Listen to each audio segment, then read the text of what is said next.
Hey guys, how y'all doing? It's me, Johnny, and welcome back to another one of the Sorare videos. Today, I want to do a little bit more of a deep dive on the new product roadmap that Sorare has released, and give you guys a little bit of my thought process on the new things that they want to implement into the game, because clearly we've had a lot of people recently go up in arms about this update, and it's kind of become a natural thing to do. A lot of times when Sorare does release an update, a lot of people have that knee-jerk reaction and they get upset about the things that they're about to release or stuff that they have put into the game already.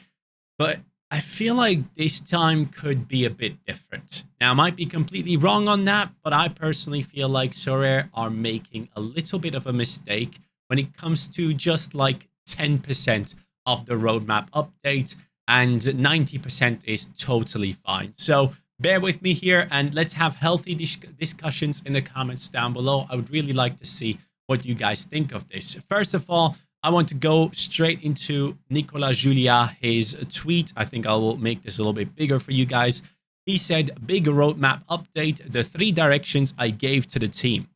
First, deliver in the coming weeks a simple, mobile-first social game mode kickoff that will be the perfect entry door for new segment of users, whilst being a fun addition for our existing community. Now, I'm thinking this could be a really good thing, especially for the existing community if they implement some sort of Sorare coins that you can win on a daily basis. Even if it's a very small amount that you can get, this would be a very nice thing you can do in order to showcase the game to your friends and make them realize how fun this game could be in order to onboard them way easier than it could ever be before. So amazing update in that sense. We'll read through that in just a second. And then going ahead, he says, keep on delivering, or second, keep on delivering on our mission to enable team ownership for every sports fan. We want to build a realistic experience where your player cards look even more tangible and exciting than their physical counterparts, getting closer to reality when it comes to players' fitness, more ways to grow your club, and such.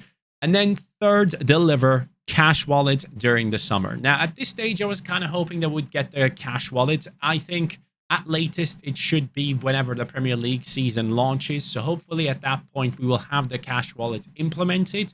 But the one thing that I have an issue with is players' fitness. Now, Sorare are apparently implementing a fitness bonus into the game, which I will scroll towards straight away here. So we can go through the medium update. If there are a lot of things that you guys want to discuss that I'm not discussing in this video, please go ahead and put it into the comments down below. Let's see if, what people think about it.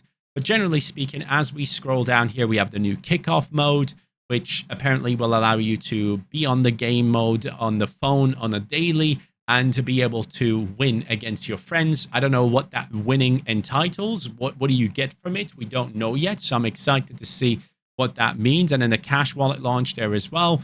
And then as we go further down, we will see the fitness update. So where is it? Physio Center? There.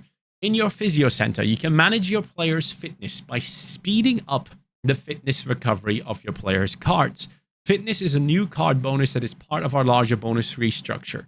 Okay, so they are restructuring the way that the bonus system works. Obviously, right now, we have 3 ways of going ahead and impacting our player scores. First of all, the new season card bonus, which is a solid 5%, which is obviously big already. Then you have the general XP of your cards, which is something you work towards nowadays with the academy/training teams. And then the third thing that was just recently introduced and really welcomed by most of the community is the collection bonus. Those 3 things, in my opinion, have been great additions or like implementations into what this Sorare game offers. Now, going into the fitness bonus, though, how the fitness bonus works. With the fitness bonus, let me zoom in a bit closer so you guys can read along if you want to. With the fitness bonus, cards at full fitness will benefit from a 10% bonus applied to their game week score. Why? Why is it 10? Why is it larger than the collection bonus on which you have to spend possibly tons of money to get 5%?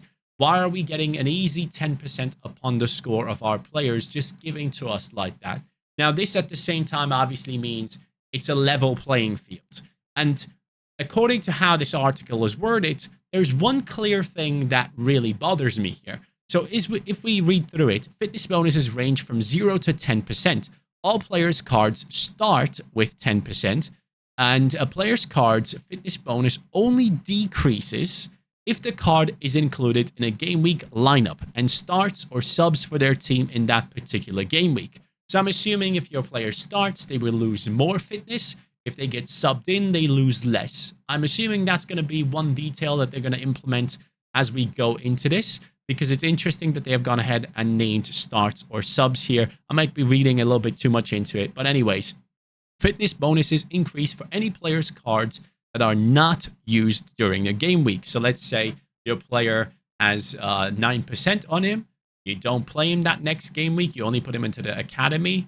He gains that extra percent and goes back up to 10. Is that what's going to happen? So this is where the physio center comes into play. Managers can send their players who need a rest to the physio center to restore their fitness more quickly. Rest packs, physio item, will also be available in the club shop and can be bought with coins or money.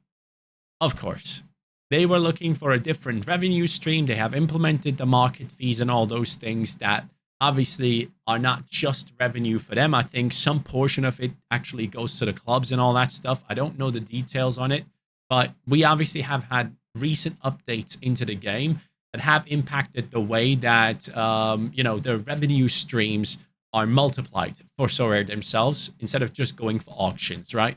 So looking in this again, rest packs can also be won for in-game achievements or rewards. So possibly, as Zura has already kind of alluded to it in one of his tweets, there will be changes to the prize pools as well. I am assuming that we will have these types of things as stuff that we can win. So rest packs to get your player from that 9% back up to the maximum of 10. Those things will probably be winnable if you rank in a specific rank, basically, if you get into a certain spot. I'm assuming this will go beyond the tiers where we get rewards to. So let's say if you play All-Star Rare and it pays down to 650th place, 650th place being a tier 5, let's say it actually pays down to the 1000th position, so that people who actually played their players, didn't win a reward in terms of a card, will be rewarded these rest packs to have that feeling of, at least I've won something. But at the same time, you'll also be getting the soul coins, obviously, to go ahead and, utilize and whatever you want to use it on in the club shop. So on top of adding a new gameplay strategy, the new fitness model with rest pack benefits Sorare's long-term health and sustainability. It offers a new revenue stream, which offers us even more market stability. Now, here is my issue with this. So from what I can hear from most of the people on the platform right now, a lot of people are saying if this fitness bonus gets implemented, it doesn't actually change anything in terms of your competitiveness against other players. So for example, if I have a Bayern stack, and this Bayern stack obviously plays Champions League football, I could have multiple game weeks back to back to back to back where these players have to play midweeks and weekends. And people are assuming that other people that are using their Kimmishes will also be having the same struggle of losing fitness bonuses on their players. So let's say I go into the first game week of 6 straight game weeks, basically, with my Kimmich and my Bayern Munich stack. Let's say he loses 1% each time he plays, and we have 6 back-to-back game weeks. He drops down to a 4% fitness boost. Now, not everyone will have full stacks. Not everyone will be able to put out a team on every single game week in that certain period of time. So other people who have that Kimmich but didn't have a lineup to put in the second game week will have a fully replenished Kimmich in the third game week, who's back up to 10% again, while I am looking at a Kimmich that will continuously go down in percentage and will have a disadvantage against other people's Kimmishes if they were able to rest their card or were forced to rest their card due to the fact that they didn't have a lineup to put in. So at that point, I'm just wondering, like, if that's the difference, okay, I understand, but why? Like, why are we putting this into the game if it's not something that anyone really asked for, first of all, because the collection bonus that a lot of people mention alongside the fitness bonus now, people are saying, oh, you didn't have anything against collection bonus. Why do you have something against the fitness bonus? Well, the collection bonus was something that made total sense. This is a card game at the end of the day. And like any other card game out there, there is a collection aspect to it. Look at Pokemon, look at Yu-Gi-Oh! All these things that have some sort of collectible value, there are collections out there.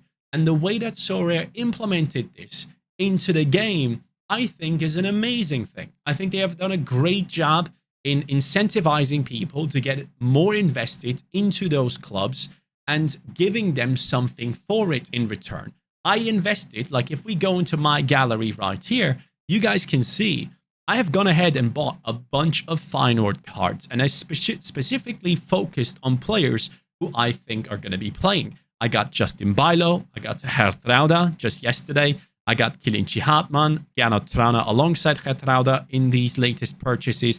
I even got Mohamed Tabouni, who is going to be playing in Qatar, I believe. He has actual no value on the game apart from when he plays in the AFC Champions League. So I spent 31 euros to go ahead and get that extra collection bonus point on him to strengthen the rest of my Feyenoord collection, which is something I was happy to do because, first of all, I have fallen in love with the Feyenoord team. I sympathize with the fans and their stadium and the way they play a lot. I have grown a connection to this club. And again, that's another thing where the collection bonus kicks in, and that's just an added bonus. With the fitness bonus, there's nothing I get attached to. There is no way in which it enhances my way of watching the game of football, my way of being connected to a team out there. It's not similar to the collection bonus in any way. And for the collection bonus, especially on rare, super rare, unique levels, you have to spend a significant amount of money in order to get to the bonus you want to get to. With that being said, you only get a maximum of 5% for going ahead and getting this full collection, for example. While on the other hand, a simple fitness bonus is being implemented into the game that starts you off at 10%. And if I, for some reason, am not able to boost up my players enough, I will be looking at a 5% player, while others might be able to put in a 10% fitness bonus player. So let's say that basically just completely annihilates the collection bonus that I've spent so much money and time on, and it takes away a lot from the game, in my opinion. While also, which is my main issue with the fitness bonus, it overcomplicates the game for no reason. Like I have looked into Pookie, right? You guys know the game Pookie, where a lot of people have been recently playing it. It has been on social media. They have done social media campaigns. They have signed up a couple of content creators to go ahead and promote their game, which is a totally normal thing to do. Now, at the time when I was talking to them, I looked through their product and I was walked through that product. And at that moment in time, I was like, this game is too complicated. Like I am a new user that is currently being onboarded by someone who's actually working within the product, someone from the producers, and I have not been able to understand the game fully, even though it should be a very simple thing, right? You just go ahead and predict game scores and get a specific score for how well you do. Well, they go ahead and overcomplicate it or complicate it more by giving you the additional bonus of having certain Pokeballs, which is obviously the whole point of their game. They want to make revenue by selling their NFTs. Totally fine. But then on top of that, you also have to go ahead and spend a specific amount of money if you want to compete at the highest level for like energy or whatever the currency within the game was to be able to predict as many lineups as you want to predict. So I don't like the game being too complicated for no reason. I think Sorare, the way it is right now, with the XP bonus, which is easily explained to anyone that jumps into the game, the longer you hold on to a card, the more often you play them, they gain XP and they will give you an added bonus on top of their player score. That is super easy to explain.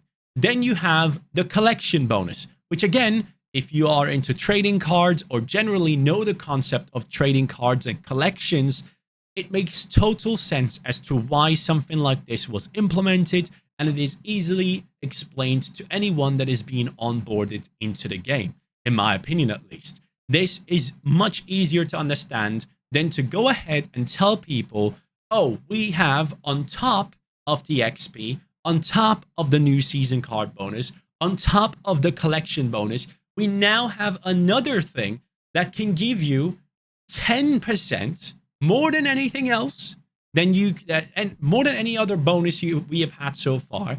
This can give you an added 10% on top of your players' scores. Why? Why are we doing this? Why are we going ahead and implementing a bonus this massive into the game that then further complicates the game? And this is my question. Where does it end? Where do we go ahead and say this is enough? Because if you have, let's go into my cards right here, right? Let's say, let's go to one of my oldest cards. I have just recently let go of my oldest card, actually, Kukchu, to swap it out for a recent season one. But, which one? Let's say my Florian Wirtz is a 10% card, right? He has level 20, fully XP'd out. He gets me 10% every time he plays. On top of that, if I have a Bayer Leverkusen collection that is fully stacked, he also gets another 5%. That makes it 15%. On top of the 15%, if he was to be a new season card and I somehow managed to level him up to the max level due to his great performances and my ability to put him into training lineups in the best way possible, let's say he gets that new season card bonus on top as well, which takes him to 20%.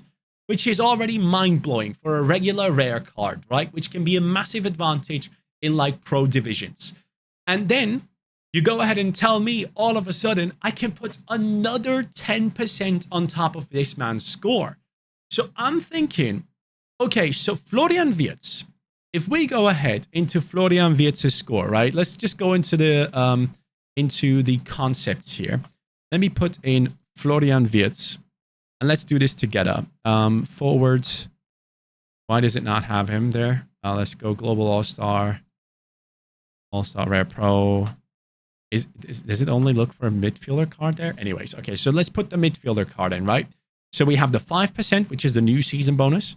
The extra 10%, which takes it to 15 if I have the card maxed out in terms of levels. The extra 5% through collection bonus. And then on top of it, the 10% from his, what's it called? From his, like, fitness bonus, right? So that takes a card that might have been, let's say, at 15%, right? A card that was getting me, apply power, a card that was getting me, like, 92 points here, 115 points here. It takes it to, of course, if we put it up to 30, 130 points. So that game week, he actually scored 100 points, but gets 30 on top. Now, it might sound great if you think about it like that, right? I personally think that's not a good thing. This player has worked so hard in that game and has put up an incredible performance to get me 100 points.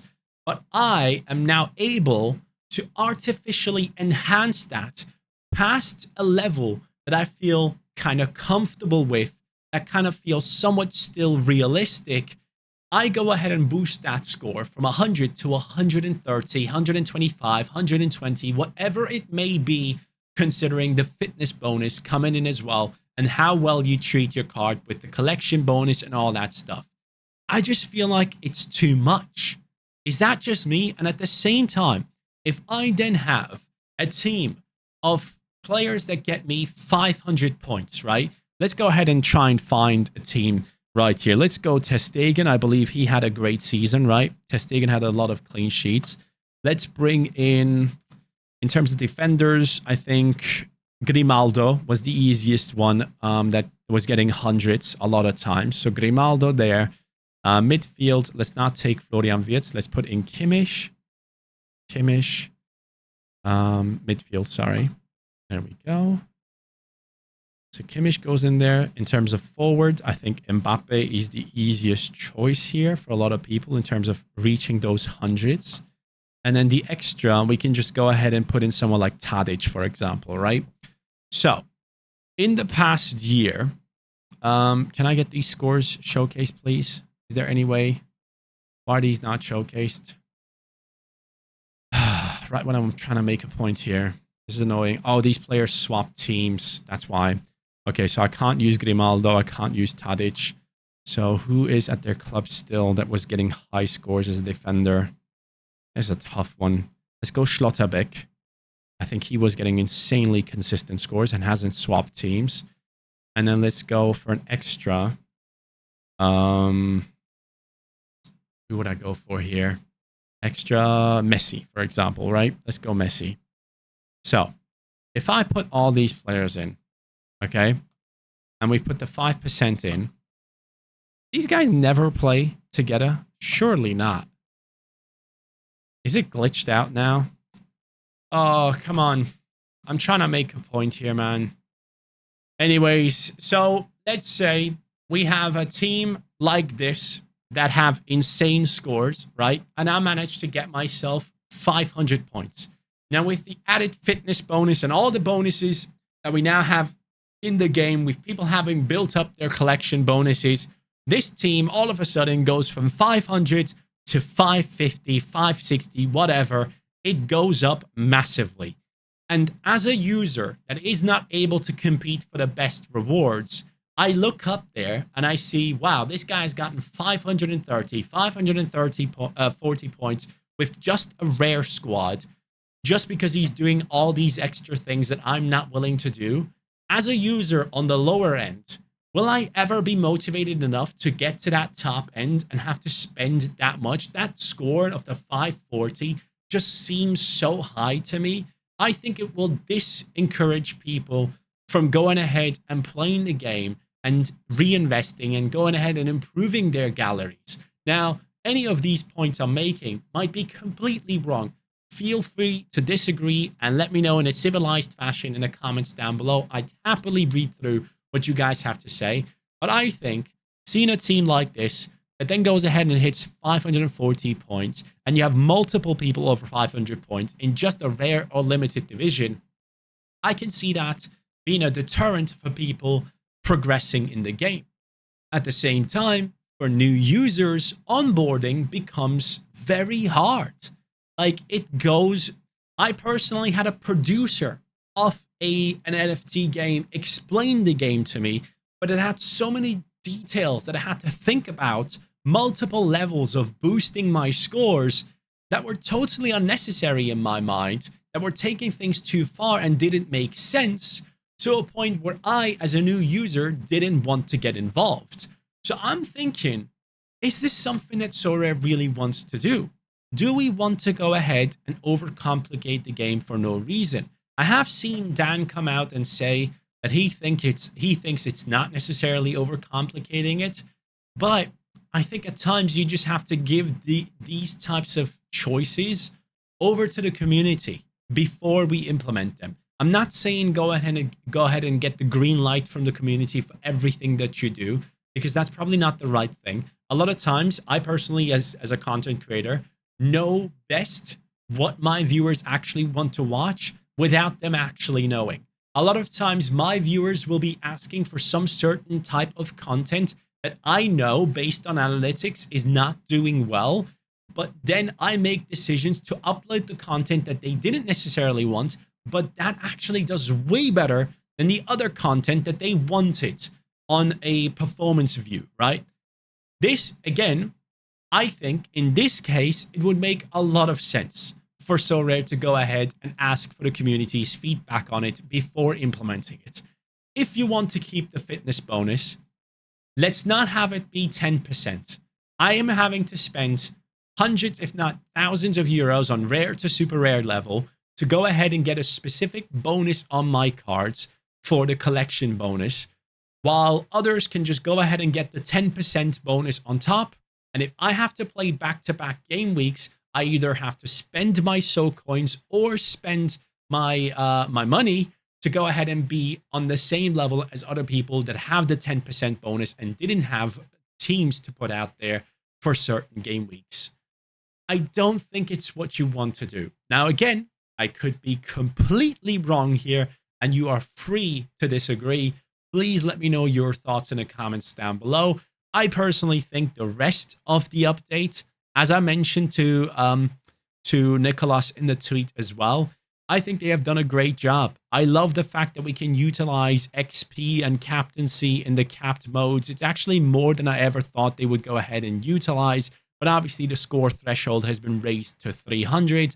I love the fact that they have changed these things, that we get like a stadium that we can build out and facilities that we can build out on the game, ways to interact with the game on a daily basis, even if I don't own some of these cards in terms of a fantasy game. Great job. Honestly, amazing stuff, guys. But I think this fitness bonus thing needs to be reconsidered, or at least remodeled to a point where it doesn't have as much of an impact as it possibly can. I think at the end of the day, because everyone will have the same issue with it, you can look at it and be like, it impacts everyone the same way. And at that point, you have to ask yourself, okay, so if it impacts everyone the same way, why are we implementing it in the cost of overcomplicating the game for onboarding of new users? That's my final point, and that is my biggest issue. I love the game. I want it to continue growing. I don't think this will have a negative impact on the market or anything like that. I just don't want the game to be overcomplicated. That's all. Let me know what you guys think. You have been looking at my face for this whole time, so let me just go ahead and give you a little bit of a sneak peek on what I have purchased as a final goodbye on this video. I've gone ahead and got myself a super rare Tsigankov. Yes, I've been wanting this card for quite some time. I think he's absolutely class. Let me go ahead and show you guys how Tsigankov has been scoring in La Liga since he has come into the squads for Girona. You can see as a forward, he has great AA scores. He also gets to take some set pieces. He's only 25 years old, and I think he will be even better next season. And I think Girona generally will be able to do quite well in the upcoming year. Yes, they have lost Castellanos and Oriol Romeo, but I think they are making some good purchases. And Tsigankov is someone I'm very excited about, which then again goes ahead and changes something in my gallery. Smart search, Girona. And you can see that I now have 3 super rares on Sorare data, on Sorare, that are linked to Girona and are playing for Girona, obviously. Daily Blind at the back, Alex Garcia in midfield, Tsigankov in the forward position. Extremely happy with those purchases. But yeah, guys, let me know your thoughts on the new roadmap update. Let's stay civilized in the comments down below. Let's have a good discussion. Have a good one. And yeah, take care. I'll catch you next time. Peace.